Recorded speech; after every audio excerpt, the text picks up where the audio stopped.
네, 반갑습니다. 이번 시간에는 사회집단과 사회조직 그리고 관료제, 탈관료제까지 한번 알아보도록 하죠. 자, 먼저 나는 이제 사회집단을 진짜 여기가 사실 굉장히 단원 이름도 개인과 사회 구조잖아요. 굉장히 사회학적인 단원이라고 볼 수 있겠습니다. 여러분들이 사회학을 나중에 대학교 가서 만약에 배우시게 되면 이런 부분이 굉장히 기초가 돼서 재밌을 겁니다, 정말. 예. 그래서 정말 이제 사회학과 가면 좋아요. 네. 일단 볼게요. 자, 그러면 사회집단에는 뭐로 나뉠 수 있냐? 그래서 제가 쿨접방, 퇴결의지, 섬소속 이렇게 외우라고 하는데, 이건 뭐 내신에서 하시는 분들은 이렇게 외우시면 될 것 같아요. 왜냐면 이제 내신에서는 좀 지엽적인 이런 쿨리, 썸너, 테니스 이런 학자들을 좀 물어볼 수도 있으니까. 그런 거 뭐 내신 하시는 분들은 그렇게 외우시라고 제가 일부러 써놨습니다. 자, 일단 보겠습니다. 자, 일단 쿨리라는 학자가 있는데요. 쿨리라는 학자가 있었는데, 쿨리는 접촉 방식에 따라서, 그러니까 사회 집단을 어떻게 구분했냐 이거야. 접촉 방식에 따라서 1차 집단과 2차 집단으로 구분을 했습니다. 이게 뭔 말이냐면 접촉을 얼마나 친밀하게 하는지, 그래서 접촉을 좀 친밀하게 하면 1차 집단, 이걸 원초적 집단이라고도 그러는데, 친밀하게 좀 덜 하면은 2차 집단 이렇게 봤습니다. 그래서 특징을 한번 볼게요. 그럼 그 1차 집단이라는 건 어떤 특징을 가지고 있을까 하면은 좀 개인적이고 전인격적입니다. 자, 전인격적이라는 게 뭔 말이냐면 굉장히 친밀하고 좀 인간관계 자체가 목적이다. 이런 뜻으로 보시면 될 것 같습니다. 그 다음에 인간관계 자체가 목적이다.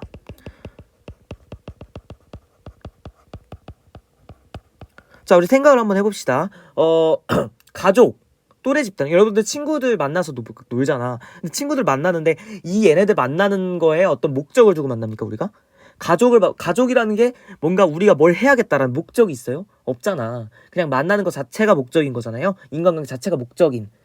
그러다 보니까 당연스럽게 어때요? 규범을 어쨌든 있으니까 규범이 어때? 굉장히 비공식적이죠. 비공식적 규범이 있습니다. 그러니까 비공식적 규범이라는 게 뭔 소리냐면요. 윤리, 도덕, 관습 이런 것들 얘기하는 겁니다. 그러니까 법 이런 거에 적용이 되지 않습니다. 예를 들어 제재가 좀 뭔가 똑바로 제재가 뭔가 확실하게 정립되어 있지 않다라는 것입니다. 그래서 내가 뭘 잘못했어. 그러면은 뭔가 윤리적으로 비난을 받을 수는 있겠지만 너는 잘못했으니까 3일 동안 만나면 안 돼. 이런 식으로 뭔가 딱딱딱 위계 질서가 정해져 있듯이 이렇게 좀 규칙이 제정되어 있지 않다는 느낌이 있죠. 자, 그러면 사례는 뭐가 있을까요? 그러면 굉장히 좀 친밀하기만 하면 다 무조건 1차 집단이냐? 근데 사실 이렇게 봐도 돼. 이런 쿨리의 사회 집단으로 나누는 방법에서는 그렇게까지 봐도 되지만 이따가는 그렇게 보면 안 되기 때문에 제가 일단 사례를 좀 쓰겠습니다. 근데 나는 이거를 이렇게 얘기하고 싶어. 사례를 외울 게 아니야. 이거는 외울 게 아니라 이해를 하시려고 해야 돼. 왜냐면은 그러면 세상에 얼마나 많은 사회 집단들이 있는데 그걸 다 분류하고 있을까? 다 외워서? 그렇잖아. 그래서 이건 좀 이해를 하셔야 돼. 가족, 또래 집단, 그다음에 동아리, 동호회. 이건 이따가 좀 다시 설명을 드릴게요. 얘네 둘 같은 경우는. 자, 그리고 그렇게 바로 1차 집단이라고 했으면 나머지는 다 2차 집단이 되는 거야. 사실 뭐 우리가 살아가면서 굉장히 대부분의 경우에 2차 집단을 속하죠. 2차 집단은 어때? 좀 간접적이죠. 간접적인 접촉. 그다음에 뭔가 관계를 형성하는 데 있어서 어떤 목적이 있다. 그러니까 수단적이라는 거죠. 수단적 관계. 어떤 목적 형성을 위해서, 어떤 목적 달성을 위해서 형성이 된다는 거야. 그 다음에 그러다 보니까 어때요? 좀 사람들과의 관계가 어때? 수단적이고 단편적이죠. 그 다음에 과업지향적이라고 보면 되겠습니다. 과업지향적. 자, 얘랑 반대되는 거야. 인간관계 자체가 목적인 1차 집단과 반대로 얘는 어떤 거를 하기 위해서 만들어졌다라는 것입니다. 과업지향적. 자, 그러다 보니까 어때? 규범이 굉장히 공식적이게 되는 겁니다. 공식적인 규범. 보상과 제재가 뚜렷하다라고 말할 수도 있겠습니다. 그쵸? 자, 그리고 이제 그러니까 과거 근대사회 같은 경우는 막 이러잖아. 옛날에는 막 사람들끼리 좀 이렇게 공동체 의식이 뚜렷했는데 요즘은 어때? 개인주의 같은 것들이 많이 활성화되면서, 활성화라 그런 게 맞는지 모르겠는데 어쨌든 조금 이제 2차 집단의 경우가 많죠. 사실 요즘은 그렇습니다.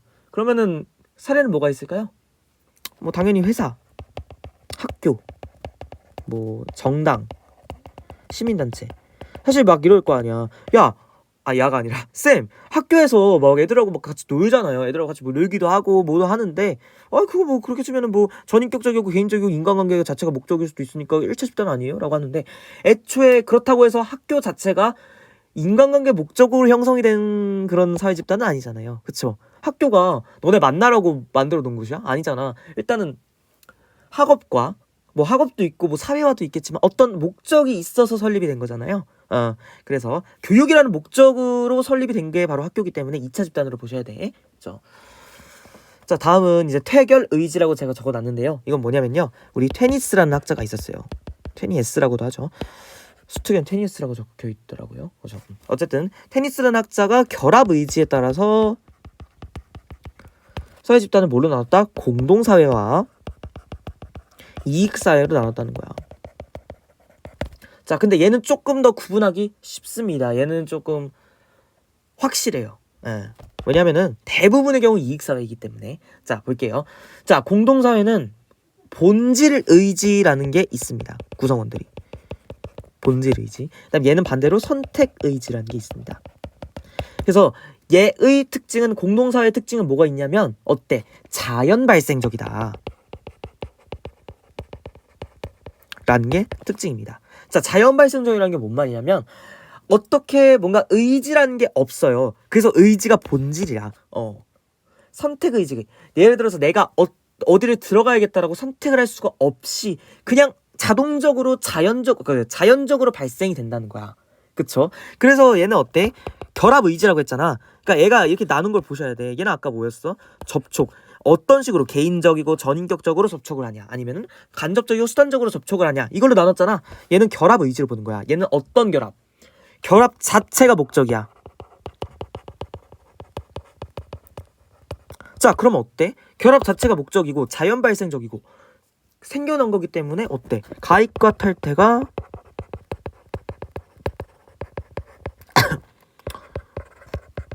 자유롭지 못하다. 불가능. 자, 그러면은 당연히 이게 사례가 뭐가 있겠어요? 가족, 친족이 있겠죠. 그다음에 뭐 또래 집단 등이 있겠습니다. 생각해보세요. 한번 우리가 가족이, 나는 뭐 누구의 아들로 태어나야겠어, 난 누구의 딸로 태어나야겠어라고 생각을 하고 태어나는 게 아니잖아요. 그렇죠? 그러면 그렇게 따라서 형성이 되는 게 아니잖아, 가족이. 친족도 그렇고. 그럼 이익사회는 뭐야? 선택의지잖아요. 내가 어디에 들어가고 뭔가 이 결사체가 형성이 되는데 의도가 있다는 겁니다. 의도가 의도적으로 형성이 된다. 의도적으로 형성이 된다, 이렇게 보시면 되고요. 굉장히 그래서 수단적이죠. 그래서 애들이 쌤, 그러면은 1차 집단이 그냥 공동사회 아니에요? 라고 하는데 아니야. 왜? 아까 내가 말했지, 동아리, 동호회 이런 것들 좀 얘기해 준다 그랬는데 미안해. 동아리나 동호회 같은 경우는 어떤 목적이 있이 만들어진 거잖아. 예를 들어서 뭐 기타 동아리를 하면은 이 안에서는 굉장히 사람들이 비공식적 규범과 전인격적 관계가 있을지언정 얘가 자연 발생적이냐고. 아니잖아. 기타 동아리는 뭐야? 우리가 기타를 같이 치기 위해서 만들어진 게, 어쨌든 만들어진 거는 의도적이란 얘기야. 그쵸? 조기 축구 동호회도 축구를 하기 위해서 이게 결사체가 만들어진 거잖아. 그쵸? 그래서 얘를 아무리 친밀하고 전인격적인 관계라고 해도 자연 발생적이고 결합 자체가 목적이지 않으면 공동사회라고 할 수가 없는 겁니다. 그렇죠? 자, 그러면 이익사회는 얘네들 빼고 나머지 대부분 다 이익사회라고 보시면 돼요.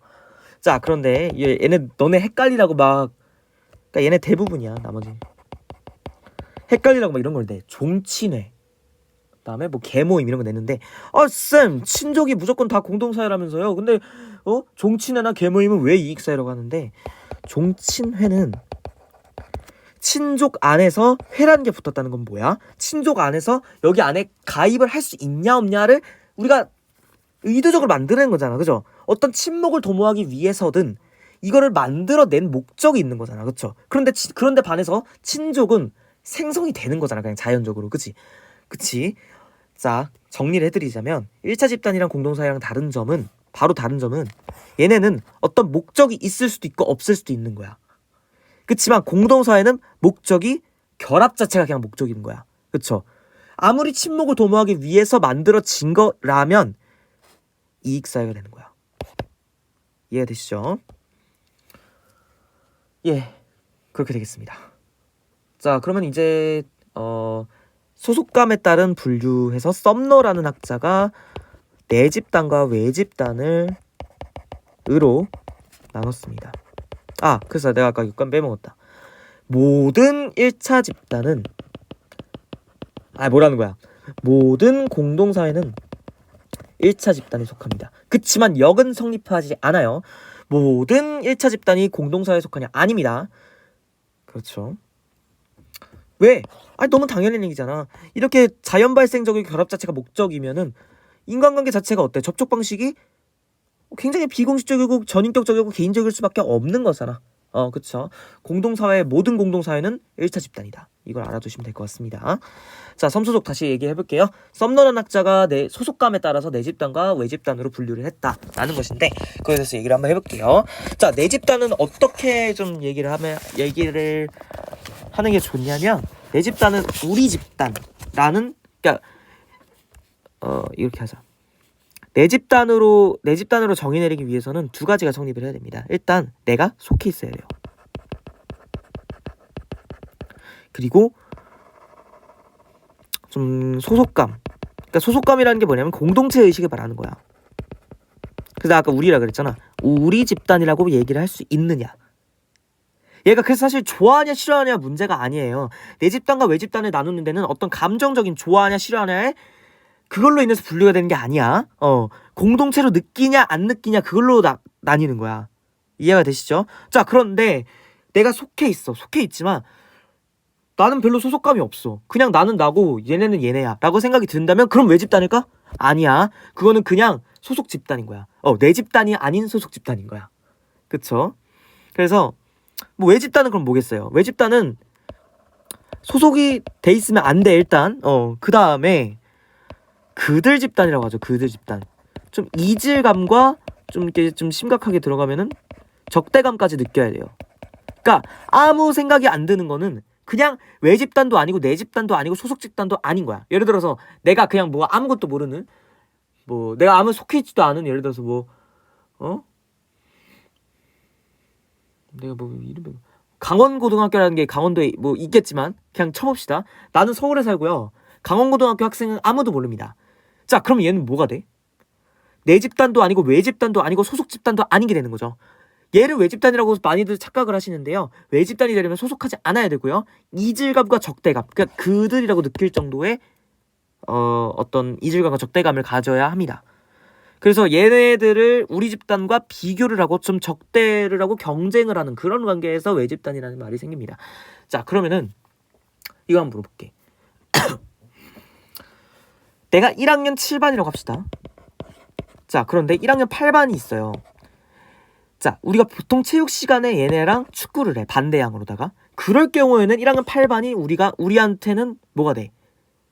7반 입장에서는 외 집단일 수 있겠죠. 그들 1학년 8반 애들 왜? 서로 경쟁하고 비교하고 적대적인 관계가 될 수 있으니까. 자, 그런데 학교에서 체육대회를 해요. 체육대회를 하는데 학년대항전을 한 거야. 1, 2, 3학년. 3학년 할지 모르겠지만 어쨌든 이럴 때는 7반이랑 8반이랑 합칠 수도 있는 거지. 자, 그래서 상황이나 그러니까 상황에 따라서 내 집단과 외 집단의 범주는 달라질 수 있다는 거. 이게 굉장히 중요했습니다. 자, 그러면은 준거 집단이라는 건 뭘까요? 준거 집단은 어떤 삶의 가이드라인이라 그래야 될까요? 삶의 지침이라 그럽시다. 삶의 지침. 내 삶의 지침이 돼주는 집단입니다. 그래서 준거 집단은 내가 속하냐 안 속하냐도 상관이 없어요. 그냥 삶의 기준을 되는 겁니다. 롤모델이라고도 할 수도 있죠. 삶의 기준 또는 롤모델이라고 할 수가 있겠습니다. 자, 그래서 근데 이제 이거지. 준거 집단과 내 집단, 준거 집단과 소속 집단이 일치할 경우는 어때? 당연히 이제 삶에 있어서 만족도가 굉장히 높겠죠. 하지만 준거 집단, 내가 정말 이런 삶을 살고 싶어서 이런 집단에 대해서 정말 동경심을 가지고 내가 이렇게 돼야겠다. 예를 들어서 나는 꼭 법조인이 돼야겠어 라고 이렇게 막 법조인이라는 그 집단에 의해서 집단을 굉장히 준거 집단으로 가지고 있어. 그치만 계속해서 이제 변호사 시험에 떨어져. 요즘 그거지. 그거 아무튼 로스쿨 막 거기서 막 못 가봐 내가 막. 그러면 어때요? 굉장히 좀 불만도 많을 거고요. 상대적 박탈감, 상실감, 좀 굉장히 현재 상태에 대해서 만족감이 떨어지겠죠. 그래서 소속 집단에서 이탈하고자 하는 욕구도 가질 수 있겠죠. 자, 그렇습니다. 자, 그러면 이제 사회 조직에 대해서 한번 알아볼게요. 사회 조직은 공식 조직. 사실 이게 같은 말이야. 사회 조직이랑 공식 조직이랑 같은 말이고요. 그다음에 공식 조직이 아닌 비공식 조직이라는 게 있습니다. 자, 이게 이름이 굉장히 좀 많이 겹치죠. 여기가 좀 잔 개념들과 좀 이렇게 좀 이름이 되게 비슷한 용어들이 많아요. 근데 사회학이라는 게 나는 이런 건 것 같아, 사실. 그러니까 이제 사회학이 일단 개인과 사회의 구조를 용어로 좀 용어화시켜서 나타내고자 하는 게 바로 그냥 사회학인 것 같아요. 그러니까 개인과 사회의 관계라든지 아니면 그냥 그 사회라는 것 자체를 좀 구조나 집단 이런 식으로 나누는 거를 용어화시켜서 이름 갖다 붙이는 게 좀 나는 사회학이라고 생각해요, 사실. 굉장히 좀 재밌죠, 그러다 보니까. 그죠? 그러니까 그것으로 인해서 우리가 알 수 있는 게 뭐야? 사회적 문제를 진단하는 데 있어서 얘는 진단하는 데 있어서 굉장히 좋은 방향이 될 수도 있어요. 왜냐면은 이런 거에 있어서 이름도 모르잖아? 그러면 아무 진단을 할 수가 없지. 왜냐면 예를 들어서 뭐야? 너는 준거 집단과 소속 집단이 일치하지 않기 때문에 네가 지금 우울한 거야. 라고 진단을 내릴 수가 있는 거잖아. 그래서 사회학도 굉장히 여러분들 막 의사들만 진단을 내리는 게 아니야. 의과대학 의예과 애들만 진단 내리는 게 아닙니다. 사회에 대해서 진단을 내리는 학과는 바로 사회학과입니다.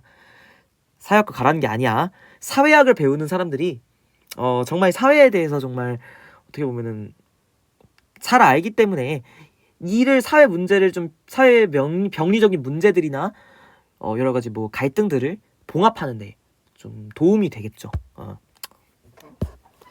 보겠습니다. 자, 사회 조직이라는 게 바로 공식 조직입니다. 같은 말이야. 자, 그런데 얘는 어때? 그 어떤 목표와 경계가 뚜렷합니다. 그다음 얘도 어때? 과업 지향적이라는 거야. 쌤, 그러면은 모든 공식 조직이 다 이익사회에 들어갑니까? 예, 정확합니다. 내가 아까 말했지.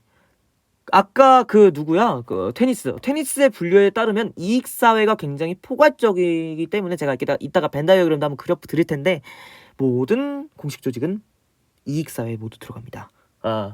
그래서 뭐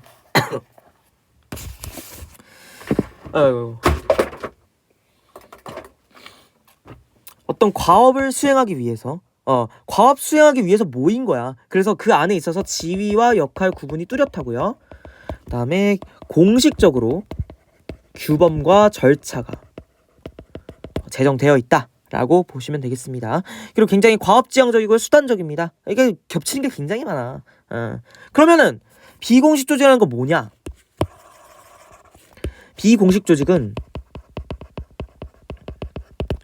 내가 아까 말했지. 공식 조직이 뭐라 그랬어? 어떤 과업 실시를 위해서 만들어진 거고 위계와 체계가 잘 잡혀 있고.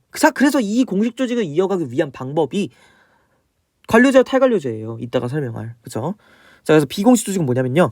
공식 조직 내부에서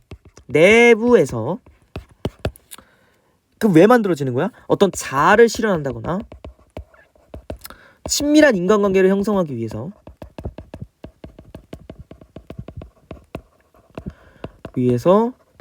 자발적으로 결성하는 겁니다.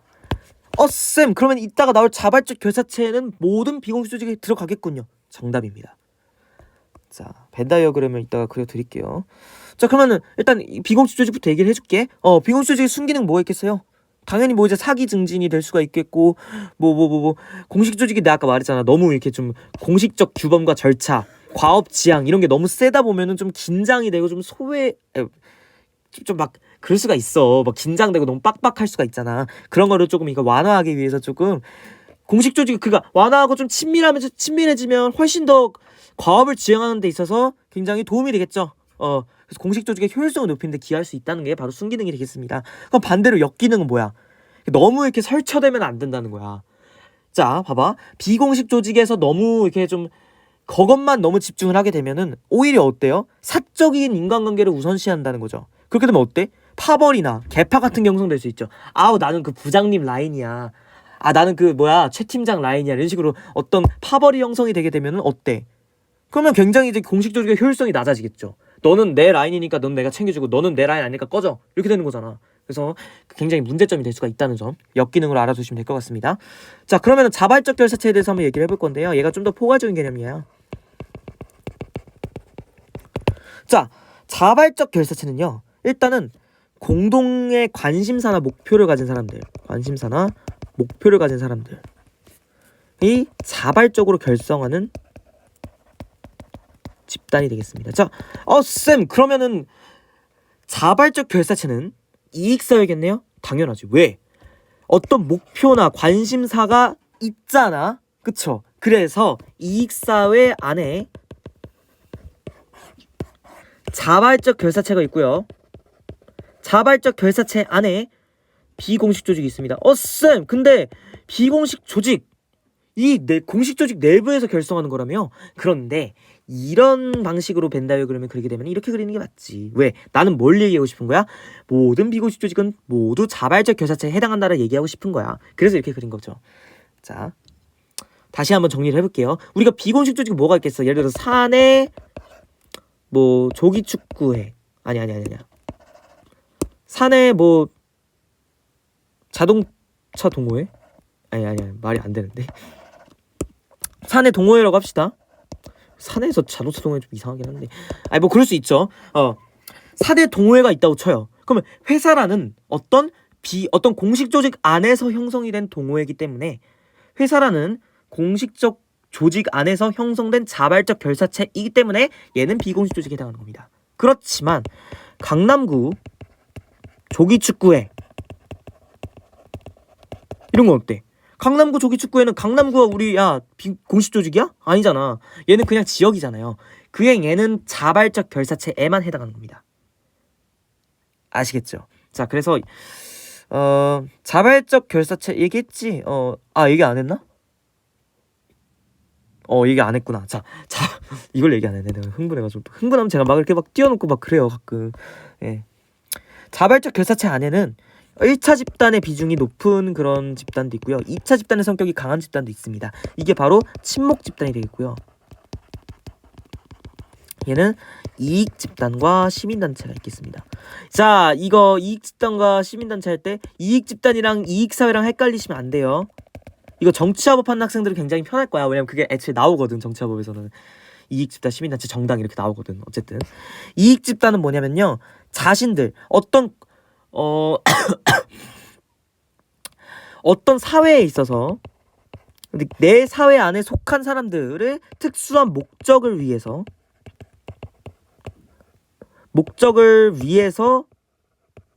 모인 사람들. 그러니까 어떤 이익을 추구하기 위한 목적으로 모인 사람들을 바로 이익 집단이라 그러는 거야. 예를 들면 뭐가 있어요? 전국 뭐 의료인 협회. 그다음에 노조도 대표적으로 여기 들어갈 수가 있겠죠. 얘는 어떤 특수한 목적, 특수한 이익을 증진시키기 위해서 모인 거고요. 시민단체는 반대야. 얘는 뭐야? 얘는 공공의 이익을 위해서 자발적으로 결사한 거다. 그럼 얘도 자발적으로 결사한 거 아니야? 아니죠. 얘도 똑같이 자발적으로 결사한 거죠. 친목 집단은 말 그대로 아까 말했던 그냥 좀 친목을 도모하기 위해서 아까 말했던 조기축구회 이런 거 말하는 거죠. 예. 네. 자, 여기까지 봤고요. 벤 다이어그램 한번 크게 그려볼게요. 어떻게 되는 거냐면 자, 여러분들 지금까지 너무 많은 이제 용어들이 막 머릿속에 둥둥 떠다닐 텐데 그걸 한 번에 정리해 드릴게요. 일단은 이익사회가 있고요.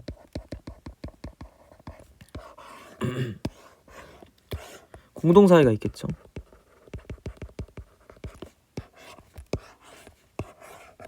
자, 그런데 내가 아까 말했듯이 모든 공동사회는 이렇게 하면 안 되겠다. 공동사회가 있어요. 공동사회는 모두 1차 집단에 속합니다. 자, 그럼 1차 집단이라고 이익사회가 아닐 수도 있냐? 아니잖아. 그쵸? 이익사회인데 1차 집단인 거 뭐 있어요? 아까 내가 말했죠. 동호회, 동아리 이런 것들 1차 집단인데 이익사회잖아. 왜? 동아리나 동호회는 어떤 목적을 가지고 특정 목적을 가지고 형성이 됐기 때문에 이익사회이면서 1차 집단인 거죠. 그쵸? 그런 것들은 바로 여기에 해당이 되겠죠. 얘는 모든 공동사회에 해당이 되겠고요. 그러면은 이익사회 내부에 또 뭐가 있어? 자발적 결사체랑 아니. 공식 조직이 있겠죠. 그럼 공식 조직이 있는데 공식 조직이면서 1차 집단일 수도 있는 거잖아. 그죠? 근데 이제 대부분은 2차 집단이긴 하지. 이렇게 그립시다. 자, 그러면 공식 조직이면서 뭐일 수도 있는 거야? 자발적 결사체일 수도 있는 거죠.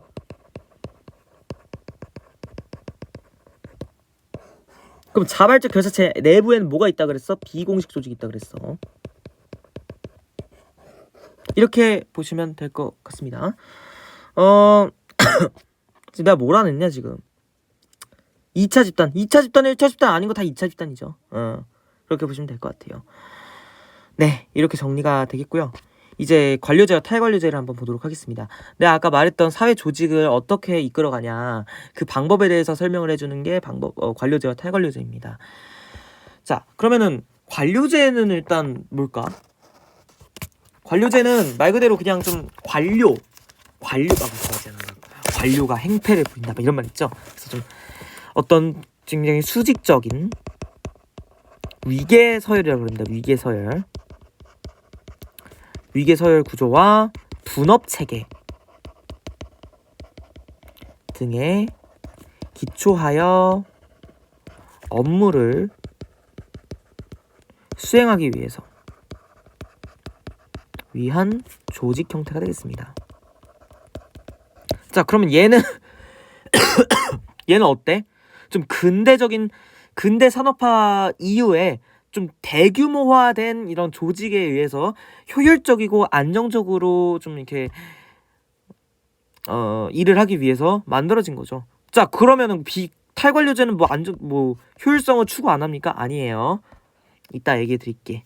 자, 관료제의 특징은 뭐가 있을까요? 굉장히 위계서열화가 잘 되어 있다. 자, 그죠? 그 다음에 업무의 전문화 및 세분화. 그 다음에 연공서열을 중시한다. 뭐보다 뭐라 해야 되냐? 뭐 능력이나 성과보다. 그쵸? 그 다음에 규약과 절차. 규약과 절차에 따른 좀 이게 업무가 강하죠. 그 다음에 뭐 여기까지 일단 볼게요. 지금 이게 바로 관료제에 대한 설명이었고요. 관료제는 그럼 어떨까?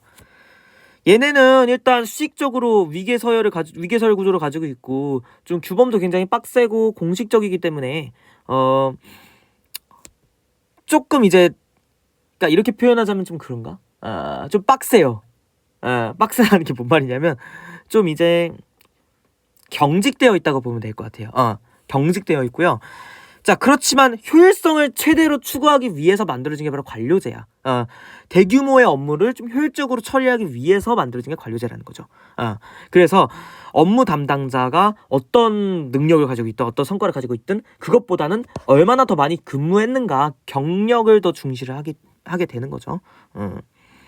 그래서 그런가 업무에 대한 책임 소재의 명확성이 높습니다. 왜? 내가 아까 말했죠. 업무가 전문화되어 있고 세분화되어 있기 때문에 그 파트는 A팀장이 담당하고 있기 때문에 뭔가 하나가 잘못됐어. 그러면 얘가 그냥 다 뒤집어 쓰는 거죠. 뒤집어 쓰는 게 아니라 얘가 다 이제 잘못했다라고 책임을 명확하게 소재를 할 수 있는 거죠. 그러면 역기능 뭐가 있을까요? 바로 이렇게 3개 이거 외워주시면 됩니다. 목적 전치 현상, 인간 소외 현상, 무사 안일주의. 이거 내신하시는 분들이 이거 외우시면 되고요. 목적 전치 현상은 뭐가 될까? 일단 규약과 절차를 너무 지나치게 강조하면 내가 지금 여기 속해 있는 이유가 내가 속해 있는 목적이 전치돼 버리는 거야. 그렇죠? 내가 지금 일하는 어떤 능력이나 성과보다 이 규약과 절차가 너무 강조가 되게 돼버리면 얘가 더 우선시 되는 거야. 그래서 목적이 전치되었다고 하는 겁니다. 그게 바로 목적 전치 현상이 되겠습니다.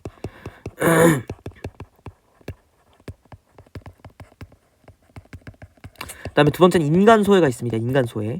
내가 아까 말했지. 너무 이 구성원들이 자기 일만 단편적인 업무만 반복적으로 계속해서 이렇게 똑같은 것만 계속 수행하다 보니까 어때? 인간이 마치 기계처럼 되는 거야. 그러니까 우리는 사람이기 때문에 좀 감정을 느끼고 그러잖아요. 근데 이렇게 계속 반복된 일만 계속하게 되면 굉장히 어떻겠어요. 소외감을 느끼고 좀 이게 자율성이나 창의성 이딴 건 없어. 그냥 계속 똑같은 일을 계속 반복하는 거죠. 그렇게 되면 굉장히 사람이 뭐랄까 좀 경직되겠죠. 세 번째는 무사안위주의라고 있습니다. 자, 무사안위주의는 뭐야? 이런 조직 구조가 계속해서 연공 서열만을 중시하는 그런 조직 구조가 신분 보장 이런 것들이 너무 지나치게 강조될 경우 어때? 내가 열심히 일해봤자 어차피 경력 많은 사람들이 더 월급 많이 받을 거고 더 많은 보상을 가져갈 텐데 내가 굳이 왜 열심히 해야 될까? 자, 이런 역기능이 있습니다. 자, 이런 역기능이 근대 산업화 이후에 발생을 해서 얘를 보완하기 위해서 생겨난 게 바로 탈관료제입니다.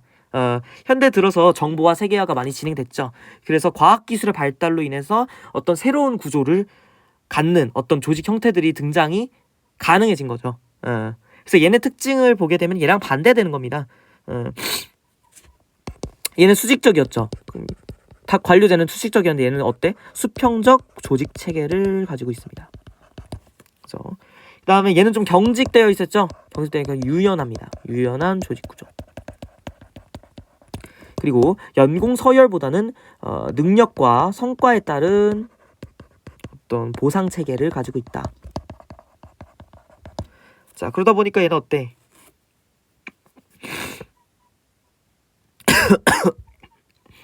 외부 환경 변화에 유연하게 대처하기가 좀 더 낫다는 거죠.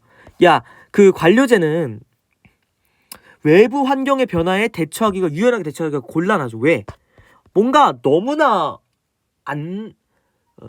조직화되어 있고 너무나 위계 서열화되어 있기 때문에 자, 뭔가 외부에서 변화가 있었어. 근데 그 변화를 적응하지 못할 수가 있죠. 관료제는.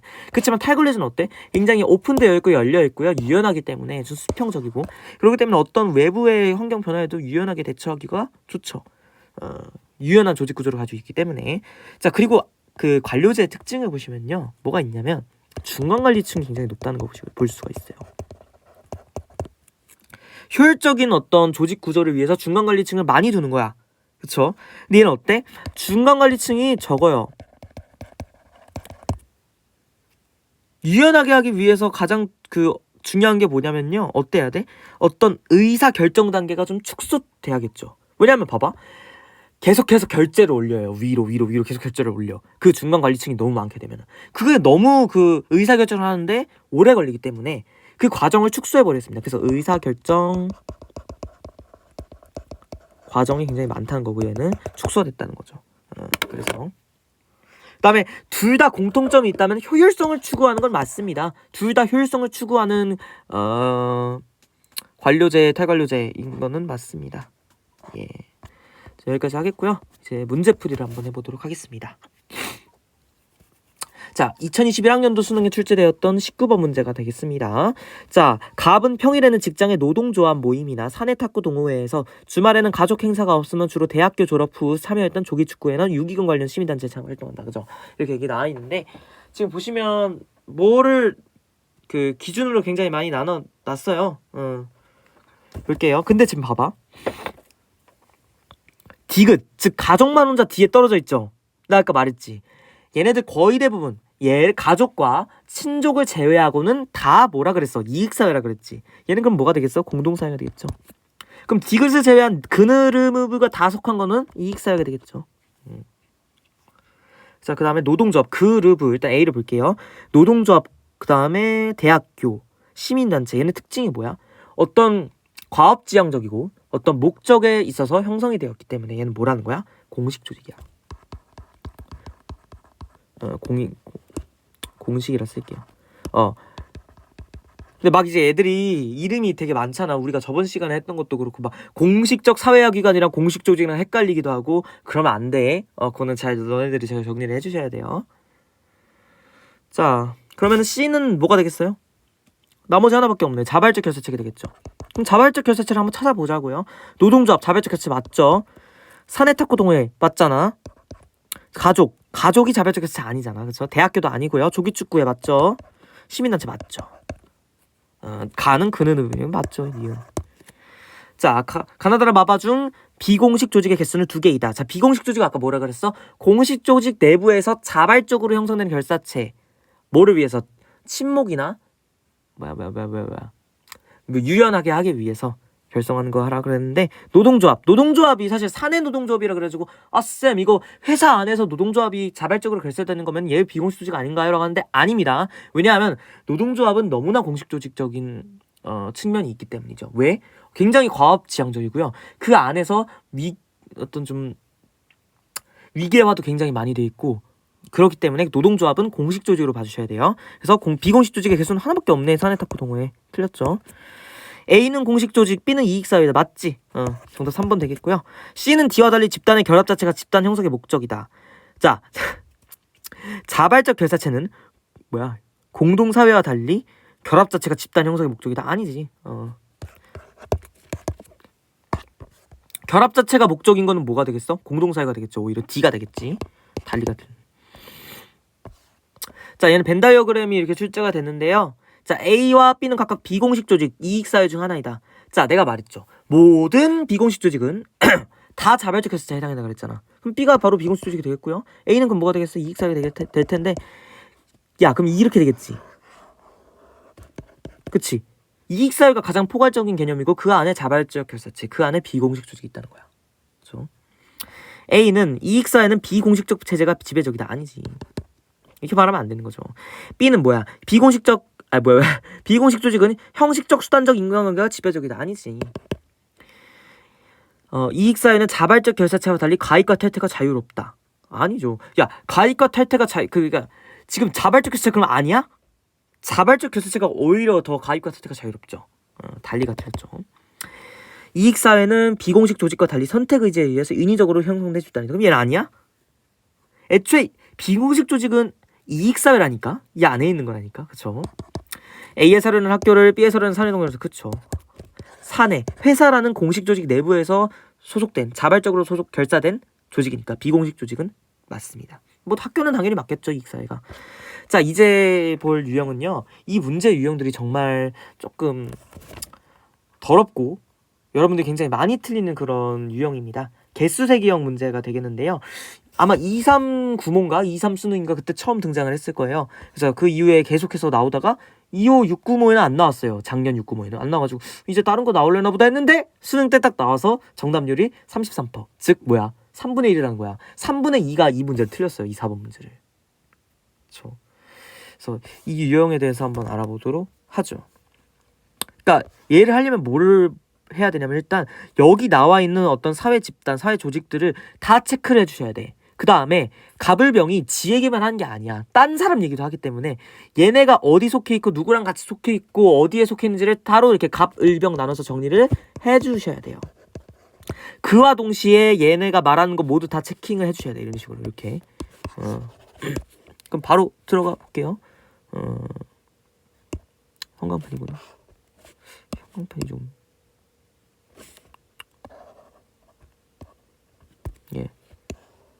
이렇게 볼게요. 일단 취업상담센터가 주관하는 취업특강을 교내 독서 모임에서 함께 활동하고 있는 을과 들었음. 이번에는 총동창회의 주체로 땡땡 기업. 이거 내가 지금 다 체크하고 있는 거 뭐야? 사회집단, 사회조직이 다 체크하고 있는 거야. 그쵸? 진행하는 취업특강에 참여할 예정임. 네모네모 시민단체에서 활동하고 있는 병이 추천해준 자격증 취득을 위한 특강 개설 여부가 궁금함이라고 했는데 얘네는 일단 다 대학교 재학생이란 말이야. 재학생이면 얘네는 다 대학교 안에 속해 있는 애들이겠죠. 그러면 A대학교에 다 속해 있겠네. 이거 빠뜨리시면 안 된다는 거야. 그쵸? 그 다음에 내가 아까 뭐라 그랬어? 취업상담센터가 주관하는 취업특강을 교내 독서 모임에서 함께 활동하고 있는 을. 그러면 을과 그러니까 얘가 딴소리도 막 한다니까? 딴 애소리도. 딴 사람 얘기도 해. 막 교내 독서 모임. 얘도 교내 독서 모임이 있겠죠. 이번에는 총동창회의 주체로 땡땡 기업에서 진행하는 취업특강에 참여할 예정임. 네모네모 시민단체에서 활동하고 있는 병. 그럼 얘도 네모네모 시민단체에서 같이 활동하고 있는 게 누구라는 거야? 병이란 얘기죠. 그쵸?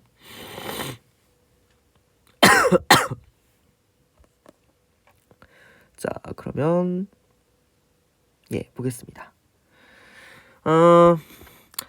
네모네모 시민단체에서 함께 활동하고 있는 후배와 여름방학에 세무세모 방송사가 주관하는 직업체험 활동에 참가할 예정이라 취업 특강 참석이 어려움. 언론인이 되고 싶어 하는 학생을 위한 방송인 협회의 특강 개최를 취업 상담센터에 건의하고 싶음. 이게 참 참 귀찮죠, 이렇게 하기가. 을에 속해 있는 거 볼게요. 을은 일단 어디 속해 있어? 네모네모 시민단체에도 속해 있네. 그쵸? 후배와 여름방학에 세무세모 방송을 어려움. 언론인이 되고 싶어하는 학생을 위해 방송인 협회의 특강 개최를 취업 상담센터. 얘는 여기까지인가 봐요.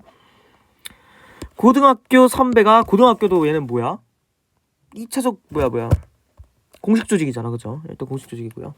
운영하는 대한학교에서 수업 보조 강사로 함께 활동하고 있는 갑이 땡땡 기업에서 진행하는 취업 특강에 같이 가자고 함. 졸업 후 대학원 진학도 고민 중이라 참석 여부를 고심하고 있음. 자, 그러면 갑 얘기가 또 나왔어. 얘기를 해줘야 돼요, 그죠? 그럼 갑에 뭐 하는 거야? 대한학교에서 함께 활동하고 있다 그랬으니까 얘도 대한학교.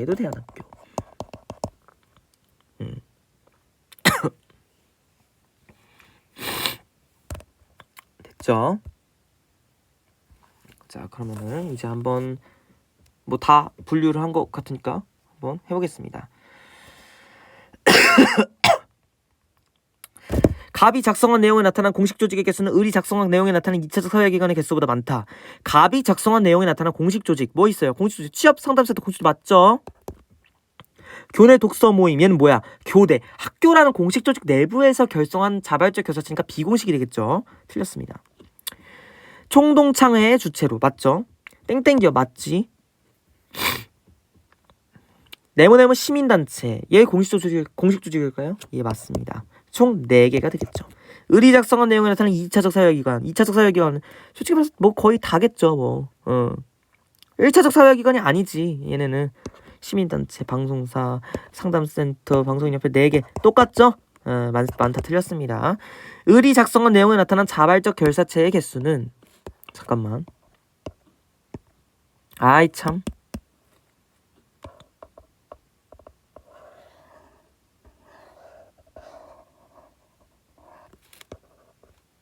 예. 을이 작성한 내용에 나타난 자발적 결사체의 개수는 을이 속해 있는 자발적 결사체 개수가 같다. 자, 을은 일단 어디 속해 있어요? 자발적 결사체, 교내 독서, 네모네모 시민단체 2개 속해 있죠. 자발적 결사체 개수가 몇 개죠? 시민단체, 그다음에 방송인협회 2개죠. 개수 같죠. 정답 2번. 자, 이게 하나하나 다 세야 돼서 굉장히 좀 별로야. 좀. 병이 속해 있는 공식적 사회화기관의 개수는 공식적 사회기관 A대학교 하나죠. 갑이 속해 있는 공식적 사회기관의 개수보다 많다. 아, 대한학교 2개죠. 갑이 속해 있는 거 A대학교, 대한학교 똑같죠? 많지 않습니다. 갑과 병이 함께 속해 있는 2차 집단의 개수는 병이 속해 있는 비공식적 사회기관의 개수보다 적다. 갑과 병이 함께 속해 있는 2차 집단 뭐야? A대, 그 다음에 2차 집단이니까 시민단체, A대학교, 시민단체, 그 다음에 대한학교 3개죠. 병이 속해 있는 비공식적 사회기관의 개수보다 적다. 자, 병이 속해 있는 게 애초에 3개인데 이 중에 공식적 사회기관 빼면 1개밖에 안 되는데 적지 않죠.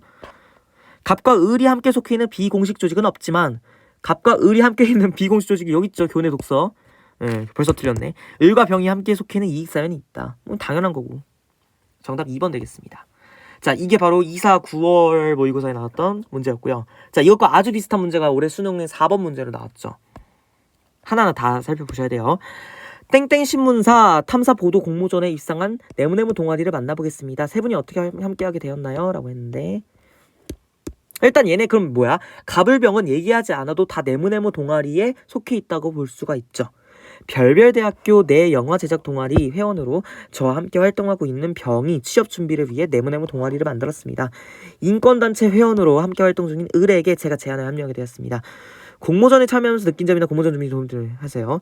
저는 사회복지대학원에 재학 중입니다. 취재를 하면서 가족 이거 체크 안 하시면 안 돼요. 가족 얘도 사회 집단이다 사회 조직이니까 가족과 함께 하지 못 그죠 공식 조직은 아니죠. 사회 조직은 아닙니다. 사회 집단이니까. 청소년들의 안타까운 사연을 접하고 청소년 복지의 필요성을 더 알리고 싶어졌습니다. 저는 갑과 함께 별별대학교에 재학 중입니다. 근데 사실 이 문장이 안 나와도 별별대학교 내 영화제작 동아리 회원으로 있다는 건 뭐야? 이미 별별대학교에 속하고 있다는 거야. 그죠? 네, 한 번 더 상기시켜 준 거죠. 갑과 함께 들었던 PD 초청 특강이 큰 도움이 되었습니다.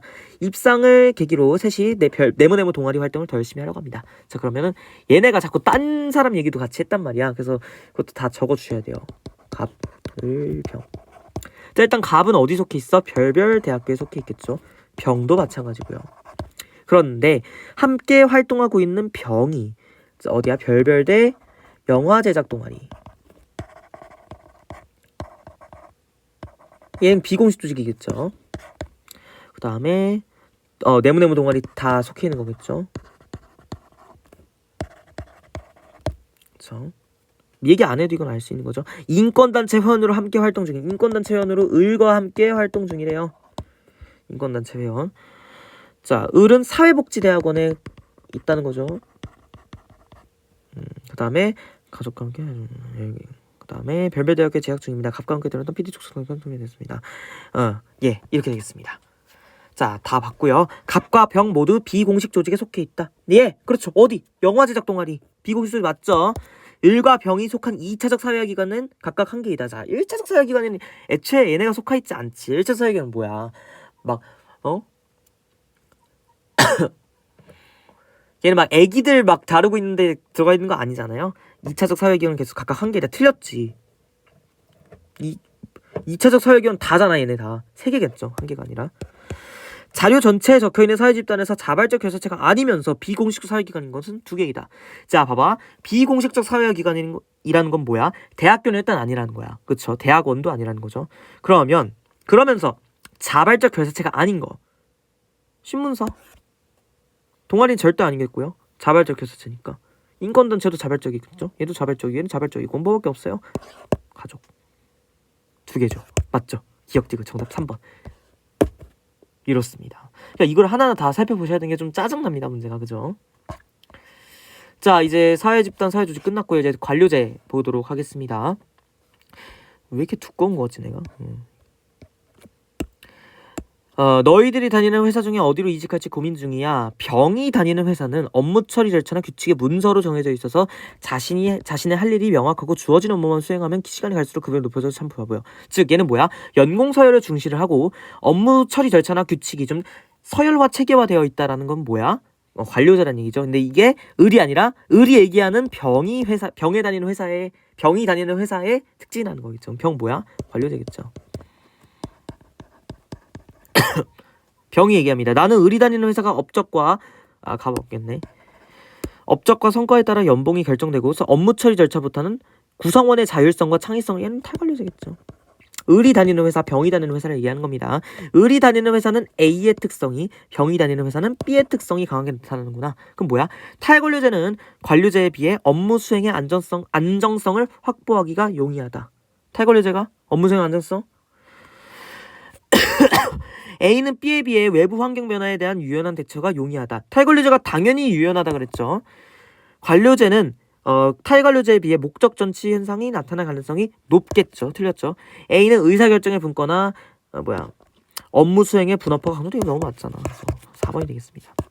업무 수행의 안전성을 확보하기 용이한 건 뭐가 되겠어? 탈관료제보다 관료제가 되겠죠.